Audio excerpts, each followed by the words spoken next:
Hello friends, മഹാലക്ഷ്മിയുടെ പുതിയൊരു റിവ്യൂയിലേക്ക് എല്ലാവർക്കും സ്വാഗതം. അങ്ങനെ മഹാലക്ഷ്മിയുടെ പിറന്നാൾ അതിഗംഭീരമായിട്ട് തന്നെ ആഘോഷിക്കാൻ കണ്ണൻ തീരുമാനിക്കുന്നു. അങ്ങനെ മഹാലക്ഷ്മിയുടെ വീട്ടിലായിരുന്നപ്പോൾ ആ പ്രതാപനും അതുപോലെ മുത്തശ്ശിയും കരുണയും ഒക്കെ ഒരു സന്തോഷത്തോടു കൂടി ഒരു സദ്യ ഉണ്ടാക്കി കഴിക്കാൻ പോലും മഹാലക്ഷ്മി അനുവദിച്ചിരുന്നില്ല. അവരമ്മയും മകളും അമ്പലത്തിൽ പോയി പ്രാർത്ഥിച്ച ഒരു ചെറിയ പായസം ഉണ്ടാക്കി. അതായിരുന്നു മഹാലക്ഷ്മിയുടെ പിറന്നാൾ ആഘോഷം. കരുണയുടെ പിറന്നാളല്ലേ ആ പ്രതാപനും മുത്തശ്ശിയെല്ലാം ഗംഭീരമായിട്ട് ആഘോഷിച്ചിരുന്നത് എന്ന് താൻ എന്നോട് പറഞ്ഞിട്ടില്ല. അതുകൊണ്ട് തന്നെ തൻ്റെ പിറന്നാൾ ഒരു കുഴപ്പങ്ങളും കൂടാണ്ട് നമുക്ക് ഗംഭീരമായിട്ട് തന്നെ ആഘോഷിക്കണമെന്ന് കണ്ണൻ തീരുമാനിക്കുന്നത് കേട്ടോ.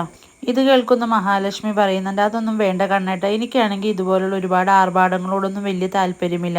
നമുക്ക് പോയി അമ്പലത്തിൽ പോയി ദേവിയോടൊന്ന് പ്രാർത്ഥിച്ച് തൊഴുതു വന്നാൽ മാത്രം മതിയെന്ന് കണ്ണനോട് പറയുന്നു. കണ്ണൻ പറയുന്നു, അതൊന്നും പറ്റില്ല, ഞാനത് തീരുമാനിച്ചു കഴിഞ്ഞു എന്ന് പറയാണ്.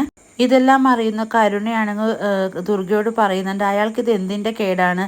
എൻ്റെ വീട്ടിലായിരുന്നപ്പോൾ അവൾ ഒരു കരയാത്ത പിറന്നാൾ അവളുടെ ജീവിതത്തിൽ ഉണ്ടായിട്ടില്ല. അങ്ങനെയുള്ളവളാണ് ഇപ്പോൾ ഇത്ര ഗംഭീരമായിട്ട് പിറന്നാൾ ആഘോഷിക്കുന്നത് കേട്ടിട്ട് എനിക്ക് സഹിക്കാൻ പറ്റുന്നില്ല അമ്മയെന്ന് കരുണ പറയാണ്. ഇത് കേൾക്കുന്ന ദുർഗ പറയുന്നുണ്ട്, എന്ത് ചെയ്യാനാ മോളെ, അവൾ പറയുന്നതല്ലേ ഇപ്പം അവനെല്ലാം വേദവാക്യം. മോളുടെ വീട്ടിൽ വെച്ച് പ്രതാപനും മുത്തശ്ശിയേക്കും അവളോട് ചെയ്യുന്നതിൻ്റെ ഒരു പ്രതികാരം തീർക്കൽ തന്നെയായിരിക്കും ഇതെന്ന് ദുർഗ പറയുന്നുണ്ട്. കമലേശ്വരത്തെ മഹാറാണിയുടെ പിറന്നാളല്ലേ, ആഡംബരത്തിനൊന്നും ഒട്ടും കുറവുണ്ടാവില്ല. എൻ്റെ പിറന്നാൾ ദിവസം എല്ലാവർക്കും നന്നായിട്ട് ഓർമ്മയുണ്ടാവുമല്ലോ എന്നെല്ലാം പറയുമ്പോൾ ഉണ്ണിയാണെങ്കിൽ വളരെയേറെ നാണം കെട്ടു പോകുന്നുണ്ട്. അങ്ങനെ മഹാലക്ഷ്മിയുടെ പിറന്നാളിനുള്ള ഒരുക്കങ്ങൾ കമലേശ്വരം വീട്ടിൽ തുടങ്ങിക്കഴിഞ്ഞു. അതിനുള്ള ആളുകളെ തന്നെ കണ്ണൻ പ്രത്യേകിച്ച് നിയോഗിച്ചിരിക്കുന്നു. വീടെല്ലാം അലങ്കരിക്കുകയും അത്ര മനോഹരമാക്കി അലങ്കരിക്കുകയൊക്കെ ചെയ്യുകയാണ്. ഇതെല്ലാം കാണുന്ന കരുണയാണെങ്കിൽ അസൂയയോടും പകയോടും കൂടെ നോക്കി നിൽക്കുകയാണ്. ഇതെല്ലാം കാണുന്ന ദുർഗയാണെങ്കിൽ കലിതുള്ളി പറയുന്നുണ്ട്, ഇത്രയും പെരുത്ത് പൈസ എന്തിനു വേണ്ടി ഇങ്ങനെ നശിപ്പിച്ച് കളയണം. ഒരു പായസവും 2 കൂട്ടം കറികളും വെച്ച് ആഘോഷിക്കേണ്ടതിന് ഇത്ര പെരുത്ത് പൈസ ചിലവാക്കേണ്ട എന്താവശ്യമാണ് ഇരിക്കുന്നതെന്ന് ദുർഗ പറയുകയാണ്. പിന്നീട് കരുണയിൽ നിന്ന് ഇതെല്ലാം അറിയുന്ന പ്രതാപനും മുത്തശ്ശിയും ആകെ അമ്പരക്കുന്നു. എൻ്റെ മകൾക്ക് കിട്ടാത്ത എല്ലാ സൗഭാഗ്യങ്ങളുമാണല്ലോ അവൾക്ക് കിട്ടിയിരിക്കുന്നതെന്നെല്ലാം പറഞ്ഞ് പ്രതാപൻ ആകെ ഒന്ന് വിഷമിക്കുന്നുണ്ട്. എൻ്റെ കരുണമോൾ എന്തുമാത്രം ഇപ്പോൾ വിഷമിക്കുന്നുണ്ടാവും എന്ന് ആലോചിച്ച പ്രതാപനും മുത്തശ്ശിയും എന്തായാലും ഇതെല്ലാം കാണാൻ വേണ്ടിയിട്ട് ആ കണ്ണൻ നമ്മളെയും അവിടേക്ക് ക്ഷണിക്കുമെന്ന് പ്രതാപൻ പറയുന്നു. പ്രതാപൻ അമ്മയോട് പറയുന്നുണ്ട്, ഇതൊന്നും കണ്ടിട്ട് എനിക്ക് സഹിക്കാൻ പറ്റുന്നില്ല അമ്മ, എൻ്റെ മോളുടെ കണ്ണീരൊഴിയാത്ത ഒരു നേരവും ഇല്ലല്ലോ എന്ന് പറയുമ്പോൾ മോഹിനി അവിടേക്ക് കടന്നു വരുന്നുണ്ട്. എന്നിട്ട് മോഹിനി പറയുന്നുണ്ട്, നിങ്ങൾ രണ്ടുപേരും ചേർന്നാണ് എൻ്റെ കരുണമോളുടെ മനസ്സിൽ വിഷം കുത്തിവെക്കുന്നതെന്നും മഹാലക്ഷ്മിക്ക് എതിരായിട്ട് നിർത്തിയതും നിങ്ങൾ തന്നെയാണെന്നെല്ലാം പറയുന്നു.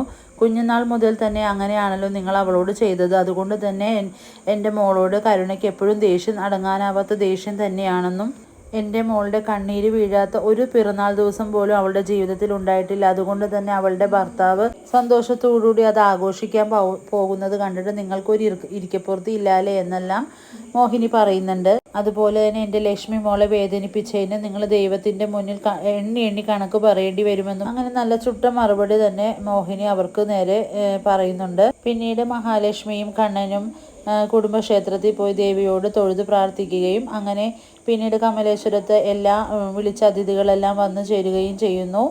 അങ്ങനെ സമൂഹത്തിലെ ഉന്നതരും അതുപോലെ ബിസിനസ്സിലെ വലിയ വലിയ ആളുകളുമാണ് മഹാലക്ഷ്മിയുടെ പിറന്നാളിന് ക്ഷണിക്കപ്പെട്ടിട്ട് വന്നിട്ടുള്ളത്. ഇതെല്ലാം കാണുന്ന കരുണ ആകെ ദേഷ്യത്തോടുകൂടി ഉണ്ണിയോട് ചോദിക്കുന്നുണ്ട്, ഇതുപോലെ സമൂഹത്തിൽ വിലയും നിലയും ഉള്ള വല്ലവരെയും ആയിട്ട് നിങ്ങൾക്ക് പരിചയമുണ്ടോ എന്നെല്ലാം ചോദിക്കുന്നു. ഇതെല്ലാം കേൾക്കുന്ന ദുർഗയ്ക്ക് ആകെ വിഷമമാവുന്നുണ്ട്. അങ്ങനെ മഹാലക്ഷ്മിയുടെ പിറന്നാളിന് പ്രതാപനും അതുപോലെ തന്നെ മുത്തശ്ശിയും മഞ്ജുവും അതുപോലെ സീമന്തിനിയും അങ്ങനെ എല്ലാവരും എത്തും. മേഘൻ ഒഴികെ എല്ലാവരും അവിടെ എത്തിച്ചേരുന്നുണ്ട്. മേഘൻ ഇവരെ ഫേസ് ചെയ്യാനുള്ള ബുദ്ധിമുട്ടുണ്ട്. മേഘൻ ഇതിൽക്ക് പങ്കെടുക്കുന്നില്ല. എന്നാൽ മഞ്ജു മാത്രം വളരെ സന്തോഷത്തോടു കൂടിയാണ് ഈ പിറന്നാൾ ആഘോഷിക്കാൻ എത്തിയിരിക്കുന്നത്.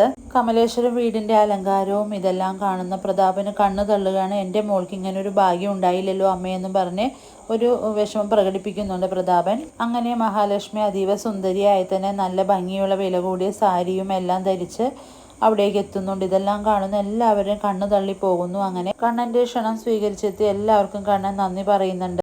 അങ്ങനെ മഹാലക്ഷ്മിക്ക് എല്ലാവരും മുന്നിൽ വെച്ച് തന്നെ കണ്ണൻ വിലമതിക്കാനാകാത്ത ഒരു ഗിഫ്റ്റ് സമ്മാനിക്കുകയാണ്. ഇതെല്ലാം കാണുന്നതോടെ എല്ലാവരും അതിശയിച്ച് നിൽക്കുകയാണ്. ആ ഒരു ഡയമണ്ട് നെക്ലസ് മഹാലക്ഷ്മിയുടെ കഴുത്തിൽ അണിഞ്ഞു കൊടുക്കുകയും ചെയ്യുന്നു. അങ്ങനെ ഇനി വരാനിരിക്കുന്ന എപ്പിസോഡുകൾ വളരെ ത്രില്ലിംഗ് ആയ എപ്പിസോഡുകളാണ്. നമുക്ക് കാത്തിരുന്ന് കാണാം. വീഡിയോസ് ഇഷ്ടമാണെങ്കിൽ ലൈക്ക് ചെയ്യുക, സബ്സ്ക്രൈബ് ചെയ്യുക. മറ്റൊരു വീഡിയോ ആയിട്ട് വരുന്നവരെ എല്ലാവർക്കും ബൈ.